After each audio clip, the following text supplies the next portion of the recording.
There are moments in life when a single action fractures everything you believed was unbreakable. For some people, that moment arrives quietly. For others, it crashes in without warning. For Robert Hayes, it arrived on Thanksgiving Day, on the warmest holiday of the year, in the middle of a table prepared for family, gratitude, and peace. And it arrived in the shape of his son's hand, striking across his face. But the story does not begin with the slap. It begins with a father who spent far too many years believing that love meant endurance, that silence meant strength, and that sacrifice always paid off in the end. It begins with a man who raised his son with patience, humility, and a heart that never once closed its door.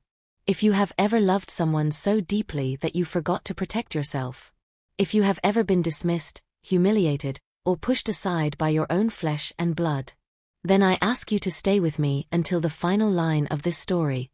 And before we unfold what happened in the Hayes household on Thanksgiving Day, I want to invite you, yes, you to take part in this conversation. If you have ever lived through a painful family moment, share it in the comments below. Someone out there may need to read your story. If stories like this speak to you, touching the places where truth and emotion collide, consider liking the video and subscribing. It helps bring these narratives to people who need them. Now let us begin. Robert Hayes was a quiet man. Not silent, just the kind of man who chose his words carefully and preferred listening over talking. He worked as a maintenance supervisor at a mid-sized manufacturing plant, a job that required resilience, patience, and hands willing to get dirty without complaint.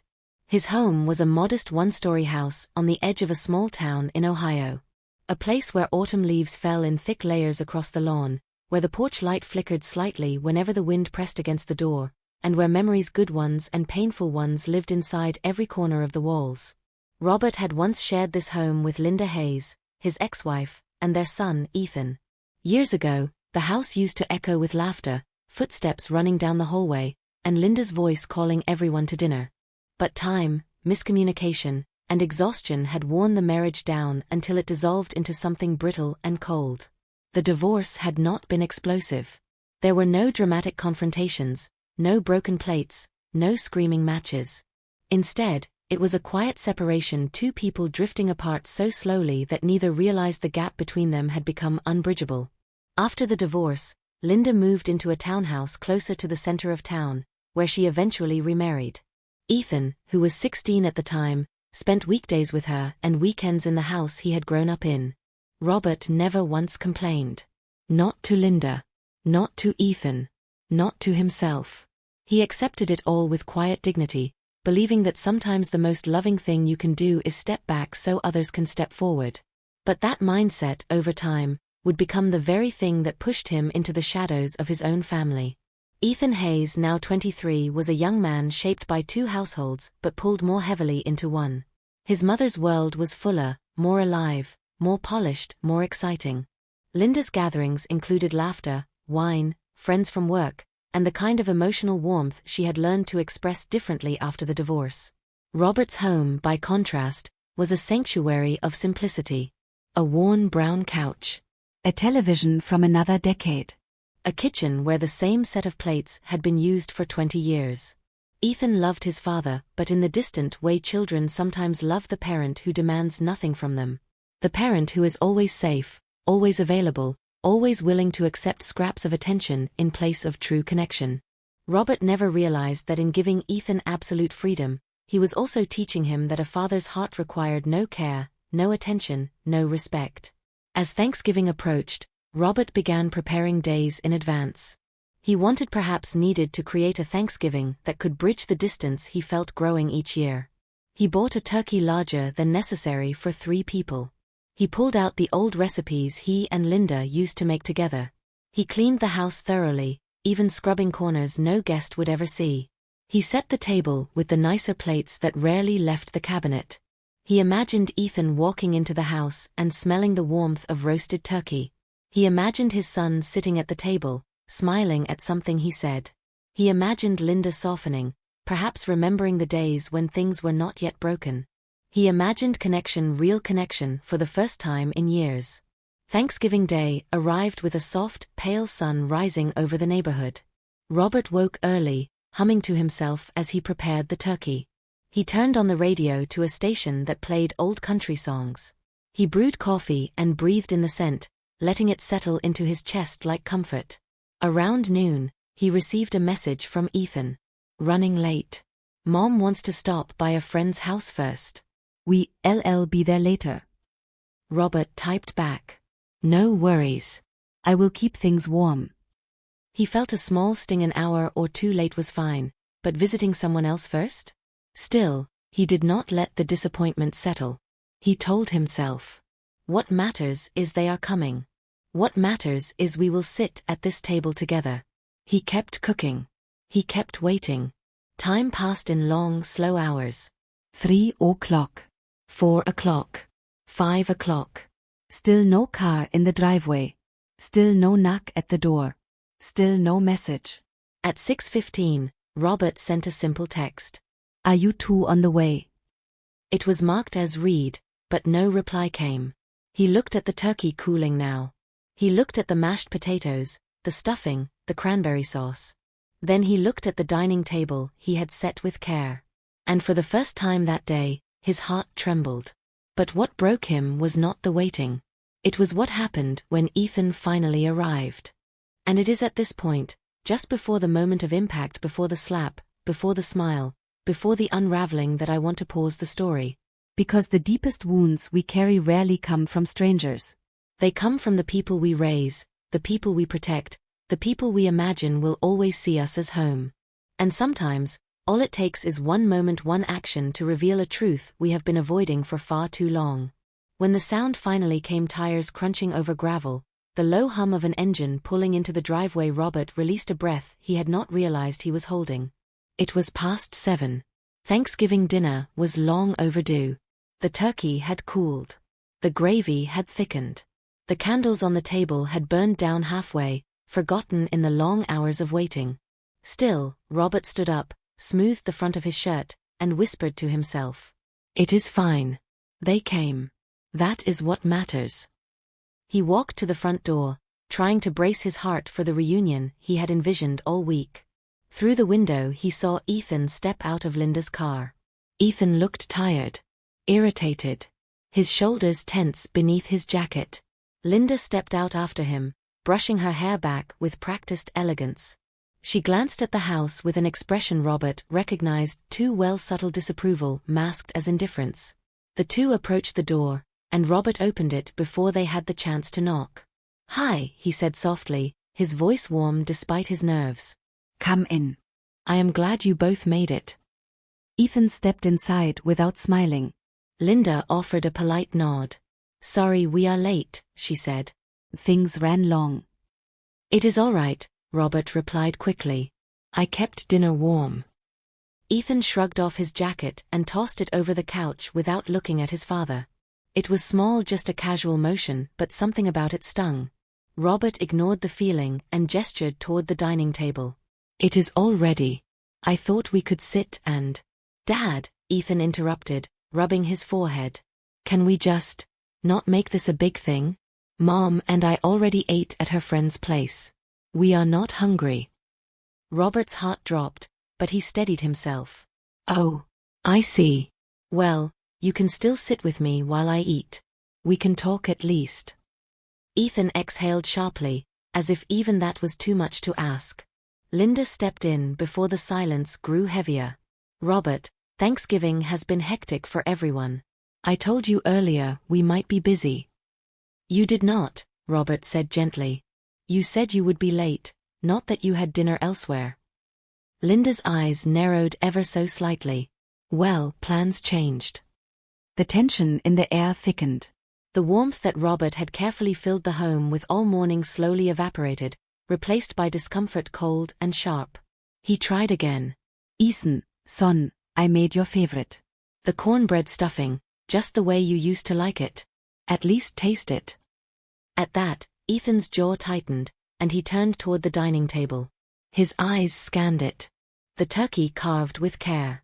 The mashed potatoes, whipped smooth. The gravy about half cooled. And the plates, placed with a father's hope. Ethan's expression twisted. Dad, why do you do this? Robert blinked. Do what? This, Ethan gestured widely. The big dinners, the decorations. Acting like everything is perfect. It is suffocating. Suffocating. Robert repeated softly. I only wanted tonight to feel special. Well, it is not, Ethan snapped. It feels forced. It feels fake.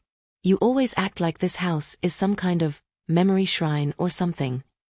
Linda shot Ethan a quick, cautious look, but did not intervene. Robert swallowed, the words lodging in his throat. I am just trying to make you both feel welcome, he said. But we do not, Ethan replied bluntly. We never have. Not really. The words hit harder than a physical blow. Robert stood still, like someone bracing for cold wind. Ethan, he began carefully, if I have made you uncomfortable. It is not discomfort, Ethan interrupted. It is frustration. And honestly, sometimes, embarrassment. The room fell silent. The refrigerator hummed in the background. The candles flickered weakly. Embarrassment? Robert asked, hurt slipping through. Ethan hesitated, but the momentum of anger pushed him forward. Dad, look at this place. Nothing ever changes. The furniture is old. The walls are the same dull color they have been since I was 10. You act like things are still the way they used to be. But they are not. Robert's voice tightened. I kept things the same because I thought, when you came home, you would feel safe. Familiar. Ethan scoffed under his breath. That is the problem. You are stuck. Completely stuck. Mom has a life. Mom has moved on. But you, he gestured toward his father with a dismissive flick. You live like the divorce never happened. Linda stepped forward then. Ethan, she said softly, I think that is enough. But Ethan continued, the frustration boiling over. You cannot keep pretending we are a big happy family. We are here out of obligation, not because this house feels like home. It does not. Each syllable chipped away at Robert's heart, piece by piece. He took a slow breath. Ethan, he said quietly, I did not ask for perfection. I just wanted one meal together. One evening. Well, maybe that is the problem, Ethan said flatly. You expect too much. Those words small, simple landed like the crack of ice breaking under weight. Robert had never asked for much. Not time. Not money. Not loyalty. Not even fairness. He had only ever asked for effort. But Ethan saw even that as too much. The breaking point arrived suddenly, unexpected, sharp, irreversible. It started with something small. Robert placed a hand gently on Ethan's shoulder. Son, he whispered, I miss you. I only wanted this day to feel like family again. Ethan jerked his shoulder away. Stop it, he muttered. Just stop acting like some sad, lonely victim. Robert froze. And then, Ethan stepped forward, face twisted with a storm of anger he had held in for years, and shouted. Why can you not just let go? Why can you not just move on like everyone else? Robert raised his hand slightly in a gesture of peace. Ethan. Do not touch me. Ethan snapped, and in the heat of the moment, his hand flew before reason could catch it. The sharp sound of a slap cracked through the room. Robert's head turned slightly with the impact. The candles flickered as if startled. Linda gasped, one hand flying to her mouth. Time slowed. The house fell into a frozen silence, thick and complete. And then, Robert looked back at his son. And smiled. Not out of victory. Not out of cruelty. Not out of mockery. It was a smile filled with years of pain, understanding, and a heartbreaking realization. This boy does not know the damage he has done because I never taught him how to value me. And in that moment, for the first time in his life, Ethan stepped back. Not because he feared his father, but because he finally saw him. The silence that followed the slap was unlike anything that had existed in the Hayes household before. It was not simply quiet. It was a void heavy enough to pull the oxygen from the air. Ethan's hand hovered midair for a second before he lowered it, slowly, as though waking from a trance and seeing the aftermath of something irreversible. The red mark on Robert's cheek grew brighter by the second.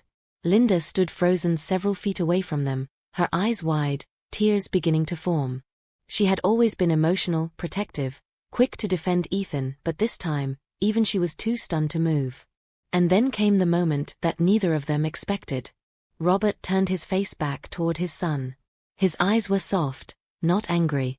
His posture calm, not defensive. His voice was silent, not trembling.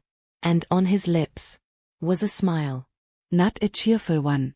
Not a forgiving one. Not a smile of surrender. It was a smile of painful clarity. The smile of a man who finally saw the truth he had avoided for years. Ethan stumbled backward, one step, then two.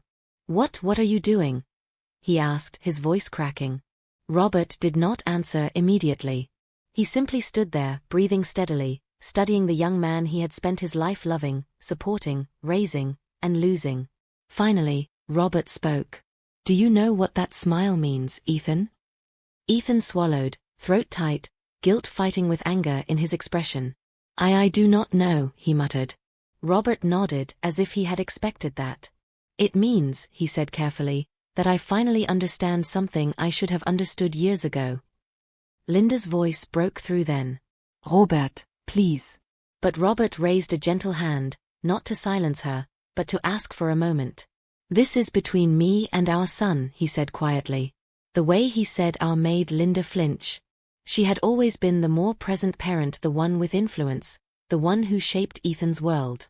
But in this moment, she realized Robert was speaking from a place deeper than co-parenting. This was a father speaking to the child of his soul. Robert took a small step toward Ethan.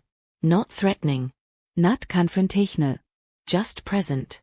"When you slapped me," Robert began, "I felt something I have not allowed myself to feel in a long time." Ethan frowned. "What are you talking about?" "Respect," Robert said softly. "Or rather, the lack of it."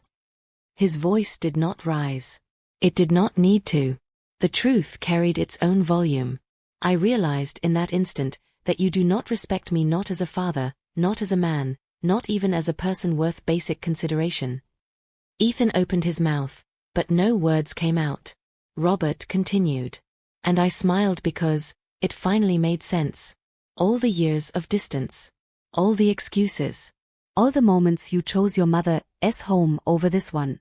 All the times you called only when you needed something." He paused. All of it finally made sense. Ethan took another step back, as though the truth was a physical force pushing against him. "That is not true," Ethan said, voice raw. "I respect you." "I do. It is just you do not get how hard everything is for me. I am always juggling two homes, two expectations, two different versions of myself." Robert nodded, not denying Ethan's struggle. "But somehow in all that juggling," he said gently, "I am the ball you keep dropping." Ethan clenched his jaw. "That is not fair." "Fair." Robert whispered. "Son, I have eaten Thanksgiving dinners alone while waiting for you. I have sat through birthdays where you cancelled at the last minute. I have watched you drift further and further away from me, even when I tried reaching out. Not once did I complain. Not once did I ask you to choose." His voice tightened slightly, but his composure held. "The one thing I asked for, one meal, one evening, was still too much." Ethan looked away. Linda spoke softly. "Robert, I should have told you earlier. We should not have gone to that friend's dinner. That was my fault, not Ethan's." Robert turned to her. "No," he said. "It was not your fault alone. Ethan is not a child anymore. The choices he makes are his own." Linda lowered her eyes. Robert turned back to his son. "The slap did not hurt me," he said. "What hurt was the truth behind it." Ethan's voice cracked. "What truth?" Robert's smile deepened, not warm, not cold, just painfully honest. "That somewhere along the way, you learned that I was safe to hurt." Ethan blinked rapidly, tears threatening. "That is not true." Robert shook his head, gently. "You hit me because you thought I would forgive you. You hit me because you knew I would not fight back. You hit me because, in your mind, I am the parent who will always absorb the damage." His next words were devastating in their simplicity. "And you were right." Ethan felt the weight of those words like lead on his chest. Robert stepped back, putting a small but symbolic distance between them. "That smile," Robert said, "was the moment I realized I have allowed you to treat me this way. I trained you to believe my feelings did not matter. I taught you that my love had no boundaries, no expectations, no limits." He paused. "But I cannot do that anymore."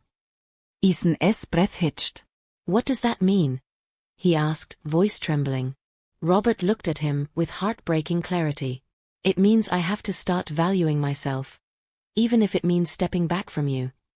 Linda gasped softly. Ethan stared, stunned. "You cannot, you are my dad," he choked out. "I will always be your father," Robert said. "But I do not have to be your punching bag emotionally or physically." Ethan's eyes filled.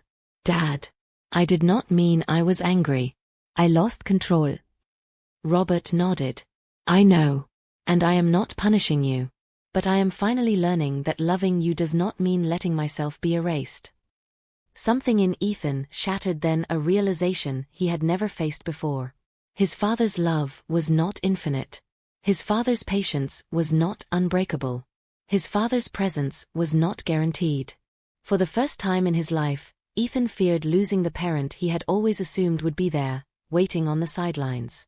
"Dad, please do not walk away," Ethan whispered. Robert exhaled. "I am not walking away," he said. "I am simply stepping out of reach of your anger, until you learn how to hold me with respect." Ethan took a step forward, but Robert gently raised a hand. "Not yet," he said. And Ethan froze. For the first time, the power dynamic had shifted. Not out of dominance. Not out of fear. But out of truth. Robert's smile had not been a challenge. It had been a mirror. And Ethan finally saw himself in it. The silence after Robert's final words did not feel like the silence after a fight. It felt like the silence after a bridge had burned. Not all the way. Not yet. But enough that neither father nor son could pretend things were the same. Ethan stood frozen, staring at the man he once believed would tolerate anything, forgive anything, bend in any direction just to keep the peace. But the man standing before him now was different. Something in Robert had settled. Not hardened. Not broken. But settled with a clarity that had been missing for years. Linda sensed the shift too. She stepped closer, her voice trembling. "Robert, please. This does not have to go this far." Robert turned to her gently. "Linda, this moment did not begin today. It has been building for years. I just never had the courage to face it." Linda opened her mouth to argue, but stopped.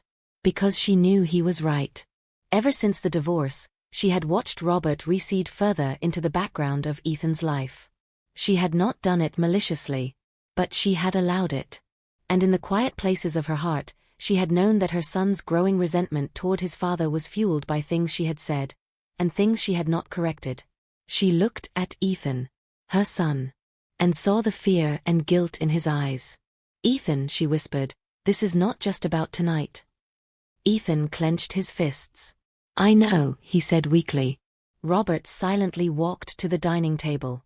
He stared at the untouched plates, the turkey carved precisely, the mashed potatoes sculpted into quiet peaks, the cornbread stuffing he had made using the same recipe Ethan loved as a boy. All of it sat there, still beautiful, still warm enough to taste. All of it wasted. He pulled out a chair and slowly sat down. Without speaking, he took a forkful of mashed potatoes, tasting it alone. Ethan watched, tears welling in his eyes. Something inside him broke. "Dad," he said, stepping forward, his voice cracking with panic. "Do not eat alone. Please. I did not mean what I said. I did not mean to hurt you. I just..." He stopped, choking on emotion he had never confronted. "I do not know why I get so angry with you," he whispered. "I do not know why this house makes me feel trapped. I do not know why I lash out." Robert set his fork down gently and looked at his son. "Ethan," he said softly, "anger is often a mask. It hides fear, confusion, guilt, and sometimes the parts of ourselves we do not want to face." Ethan swallowed hard. "I do not hate you," he said. "But sometimes being here, It reminds me of when everything fell apart. When the divorce happened. When Mom cried every night. When I felt torn between you two. When I did not know where I belonged. Robert nodded. I know, he said. You were a child forced into two different worlds. And instead of making space for your pain, I tried to pretend everything was fine. I thought if I kept everything the same, you would feel stable. But I did not, Ethan whispered. I felt stuck. And so you associated that feeling with me, Robert said. Not because I caused it, but because I was the quieter one, the safer one, the one who would never retaliate. Ethan wiped his eyes. I took it out on you, he admitted, voice shaking. All these years. I blamed you for the things I did not understand about myself. Robert's expression softened even further. I know, he said. And I forgive you. But forgiveness does not mean I will let myself be hurt again. Ethan's breath trembled. What do I have to do? He asked. Tell me what to do to fix this. Robert shook his head gently. This is not about doing, he said. It is about becoming. You need to become a man who respects the people who love him, who does not strike out when he feels cornered, who does not punish others for emotions he refuses to process. Ethan bit his lip. And what about us? He asked. What happens to us now? Robert exhaled slowly. That depends on you, he said. I will be here. But not like before. I will not chase your approval. I will not sit by the window waiting for you to visit. I will not absorb the blows of your anger just because you do not know what else to do with it. He paused. If you want a relationship with me, you will have to build one. The words landed with the weight of truth. Ethan nodded slowly, not because he fully understood, but because he finally realized he needed to. Linda stepped forward then, her voice fragile. Robert. I should have stopped things from getting this bad. I should have helped him see how much you mattered. I should have. Robert offered a sad but peaceful smile. We all played a role, he said. But accountability is not about blame. It is about growth. Linda wiped away tears, something breaking inside her as well. For what it is worth, she whispered, you deserved better. Robert looked at her gently. Sometimes, he said, we teach people how to treat us by how much we are willing to tolerate. Linda closed her eyes, letting the truth sink in. Ethan stepped closer to the table. Dad, can I sit with you? Robert looked at the chair opposite him. Not tonight, he said softly. Tonight, you need to understand what it feels like when a moment passes, and you are not ready for it. Ethan's face crumpled. Please, do not shut me out. I am not shutting you out, Robert said kindly. I am leaving space for both of us. Ethan wiped his face roughly. Linda placed a hand on his back, guiding him gently toward the door. Ethan hesitated, looking at his father one last time. Dad. I am sorry, he whispered. Robert nodded. I know. And with that, Ethan walked out. Not slammed out. Not stormed out. But walked out slowly, with the weight of a young man carrying the consequences of his actions for the first time. The door closed softly behind him. Robert finished his dinner alone. Not because he was unloved, but because he was finally choosing not to accept love that came with disrespect. The turkey was not as warm as it had been. The mashed potatoes were a little stiff. The stuffing had lost its steam. But the meal tasted more honest than any Thanksgiving he had experienced in years. For the first time, he was eating not out of hope or longing, but out of clarity. He washed the dishes calmly, dried them, and placed them back in the cabinet. Each movement slow, deliberate, grounding. He lit a small candle on the table, a simple one, nothing fancy. Its flame flickered softly, illuminating the quiet kitchen. Robert sat down in the chair Ethan had not been ready to fill. And he whispered, "It is time to live my life for me." The house was quiet, but it was no longer a prison of memories. It was a place of healing. Over the next few weeks, Ethan reached out multiple times. Sometimes with apologies. Sometimes with long messages filled with regret. Sometimes with silence, followed by another attempt. Robert responded, but with boundaries. He did not rush. He did not over-explain. He did not allow guilt to pull him back into the old dynamic. For the first time, Ethan was the one doing the work. And slowly, very slowly, something began to shift. Not forgiveness. Not yet. But effort. Real effort. And that was enough for now. Months later, on a cold spring afternoon, Ethan arrived at his father's house with a small box in his hand. Inside it was a framed photograph of the two of them from years ago, a moment long before divorce, long before anger, long before misunderstanding. A moment of pure connection. "Dad," Ethan said quietly, "I want to build something new. Not like before. I do not want you to be the parent I run to only when I need something. I want to earn your respect like a man. I want to make this right." Robert looked at his son for a long, quiet moment. And then, with the same calm smile he had worn on Thanksgiving, he opened the door wide. "Then let us begin," he said. And this time, Ethan stepped inside with humility, not entitlement. The story of the Hayes family is not about a slap. It is about a realization. Love without boundaries becomes self-erasure. It is about a truth many people learn too late. Being a parent does not mean accepting disrespect. And it is about hope, the kind that comes not from pretending everything is fine, but from confronting the painful truths that finally set us free. If you stayed with me until this final moment, thank you.